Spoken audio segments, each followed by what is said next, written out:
SKP Online Classes. Subscribe for daily updates. नमस्कार साथियों, स्वागत है आपके एसकेपी ऑनलाइन क्लासेज के यूट्यूब चैनल पर।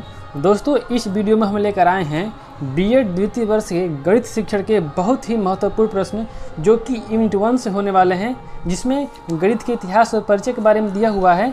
दोस्तों, बहुत ही जल्द इस चैनल पर हम यूपी टेट और सीटेट के लिए कोर्सेज शुरू करने वाले हैं, तो ये जानकारी अपने सभी दोस्तों को बताइए और हमारे साथ जुड़े रहिए। दोस्तों, शुरू करते हैं आज के सेशन। बहुत ही इंपॉर्टेंट क्वेश्चन है, वीडियो के लास्ट तक बने रहिएगा। पहला प्रश्न है, भारतीय गणित के इतिहास का शुभारंभ किस ग्रंथ से होता है? और ऑप्शन दिया है ऋग्वेद, यजुर्वेद, अथर्ववेद, सामवेद। तो दोस्तों, भारतीय गणित के इतिहास का जो प्रारंभ होता है वो ऋग्वेद से होता है, तो इसका जो सही उत्तर है वो हो जाएगा option number 1 Rigveda. Next question है, उत्तर वैदिक काल का समय है, और ऑप्शन दिया है 1000 ईसा पूर्व से 500 ईसा पूर्व, 1000 ईसा पूर्व, 500 ईसा पूर्व से 400 ईस्वी तक, उपरोक्त में से कोई नहीं। तो दोस्तों, जो उत्तर वैदिक काल है उसका समय है वो है 1000 ईसा पूर्व से 5000 ईसा पूर्व। तो इसका जो सही उत्तर है वो हो जाएगा ऑप्शन नंबर 1 1000 ईसा पूर्व से 5000 ईसा पूर्व। नेक्स्ट क्वेश्चन है, किस काल को भारतीय गणित का स्वर्ण काल कहा जाता है? और ऑप्शन दिया है वैदिक काल, उत्तर वैदिक काल, मध्यकाल, वर्तमान काल। दोस्तों, इस क्वेश्चन का उत्तर आप लोग एक बार वीडियो को रोक करके जरूर दीजिए, आपका उत्तर क्या आ रहा है। दोस्तों, बात करें सही उत्तर की, तो इस प्रश्न का जो सही उत्तर है वो हो जाएगा ऑप्शन नंबर 3 मध्यकाल। दोस्तों, मध्यकाल को भारतीय गणित का स्वर्ण काल कहा जाता है। नेक्स्ट क्वेश्चन है, आर्यभट्ट, ब्रह्मगुप्त, सिद्धाचार्य, भास्कर, महावीराचार्य आदि महान गणितज्ञ किस काल के हैं? और ऑप्शन दिया है मध्यकाल, वैदिक काल, उत्तर वैदिक काल, वर्तमान काल। दोस्तों, वीडियो को रोक करके आप लोग उत्तर जरूर दीजिए। इसका जो सही उत्तर है वो है मध्यकाल। दोस्तों, मध्यकाल को हम लोग इसीलिए स्वर्ण काल कहते हैं क्योंकि उस काल में आर्यभट्ट, ब्रह्मगुप्त, सिद्धाचार्य, भास्कर और महावीराचार्य जैसे महान गणितज्ञ हुए थे, इसलिए हम लोग मध्यकाल को स्वर्ण काल कहते हैं। नेक्स्ट क्वेश्चन है, गणित वह मार्ग है जिसके द्वारा बच्चों के मन या मस्तिष्क में तर्क करने की आदत स्थापित होती है। यह कथन किसका है? और ऑप्शन दिया है Burton and Russell, Locke, Galileo, Aryabhata. तो दोस्तों, यह जो कथन है, गणित वह मार्ग है जिसके द्वारा बच्चों के मन या मस्तिष्क में तर्क करने की आदत स्थापित होती है, यह कथन है लॉक का। तो इसका जो सही उत्तर है वो हो जाएगा option number 2 lock. Next question है, गणित वह भाषा है जिसमें परमेश्वर ने संपूर्ण जगत या ब्रह्मांड को लिख दिया है। यह कथन किसका है? ऑप्शन दिया है Burton and Russell, Locke, Galileo, Bhaskar. दोस्तों, स्टेटमेंट को आप लोग जरूर याद कीजिएगा, इसमें से आने की बिल्कुल ही संभावना है। और ये जो कथन है कि गणित वह भाषा है जिसमें परमेश्वर ने संपूर्ण जगत या ब्रह्मांड को लिख दिया है, यह कथन है महान गणितज्ञ गैलीलियो का। तो इसका जो सही उत्तर है वो हो जाएगा option number 3 Galileo. Next question है, वैदिक गणित की शुरुआत किस काल में हुई थी? और ऑप्शन दिया है वैदिक काल में, पूर्व मध्य काल में, उत्तर वैदिक काल में और उत्तर मध्य काल में। तो दोस्तों, वैदिक गणित की शुरुआत वैदिक काल में ही हुई थी, तो इसका जो सही उत्तर है वो हो जाएगा ऑप्शन नंबर 1 वैदिक काल। नेक्स्ट क्वेश्चन है, गणित के वर्तमान काल का प्रारंभ कब से हुआ है? दोस्तों, वर्तमान काल मतलब कि जो समय चल रहा है वो गणित किस सन से शुरू हुआ है? और इसमें ऑप्शन दिया है 1600, 1700, 1800, 1903। तो दोस्तों, जो गणित का वर्तमान काल है वो सन 1800 से प्रारंभ हुआ है, तो इसका जो सही उत्तर है वो हो जाएगा ऑप्शन नंबर 3 1800। नेक्स्ट क्वेश्चन है, वैदिक गणित की उपयोगिता निम्न में से कौन नहीं है? और ऑप्शन दिया है कि गणना करने में आसान होता है वैदिक गणित से, दूसरा है कि वैदिक गणित से समय की बचत होती है, और तीसरा है मानसिक विकास में बाधक होता है गणित, और चौथा दिया है कि त्रुटि की संभावना कम होती है। दोस्तों, हम बात करें पहले ऑप्शन की, तो पहला ऑप्शन है कि वैदिक गणित से गणित में आसानी होती है, गणित की गणना करने में आसानी होती है। दोस्तों, बिल्कुल सही बात है, वैदिक गणित से हम मौखिक ही गणना कर लेते हैं। दूसरा है कि इसमें समय की बचत होती है। दोस्तों ये भी बिल्कुल सही बात है कि जब भी हम वैदिक गणित का उपयोग करते हैं तो हम मौखिक रूप से प्रश्नों को हल करते हैं और इस तरह हमको समय की बचत होती है। तो दोस्तों ये भी बिल्कुल सही है। और तीसरा ऑप्शन दिया है कि मानसिक विकास में बाधक होती है। दोस्तों ये मानसिक विकास में बाधक नहीं होती है, तो ये जो है ऑप्शन नंबर 3 हमारा गलत हो जाएगा।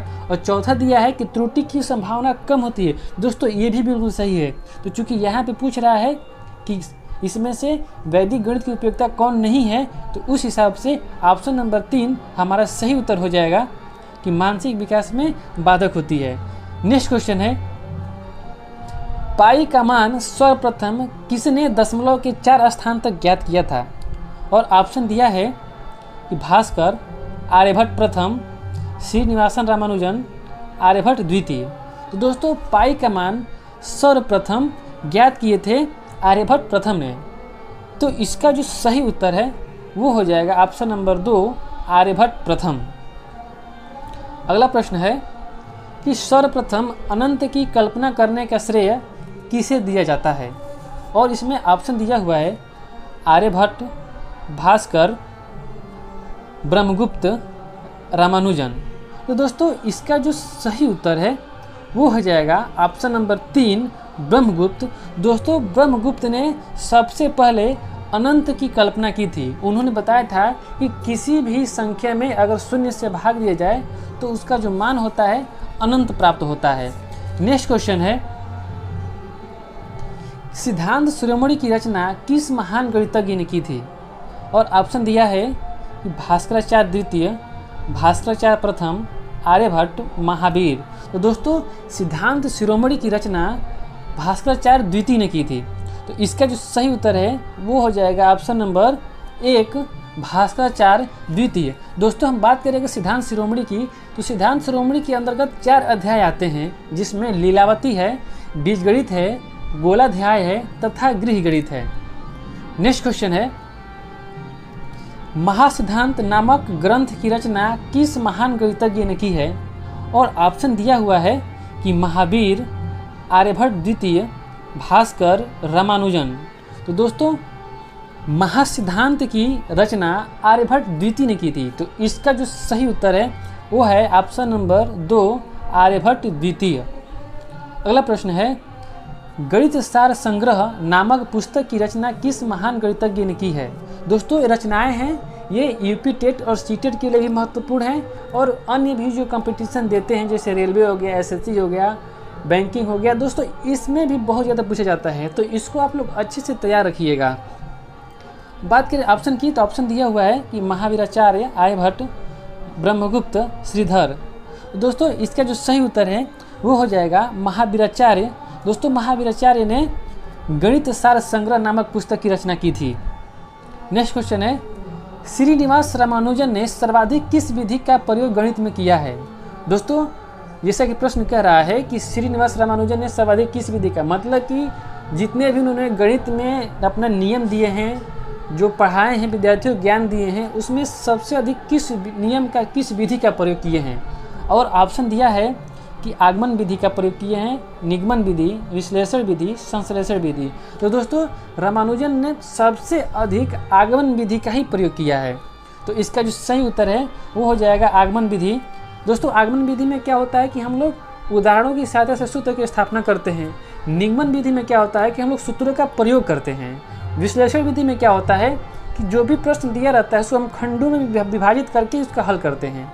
और संश्लेषण विधि में दोस्तों हम लोग जो खंडों में विभाजित प्रश्न है उसको हम लोग इकट्ठा कर लेते हैं, जोड़ लेते हैं।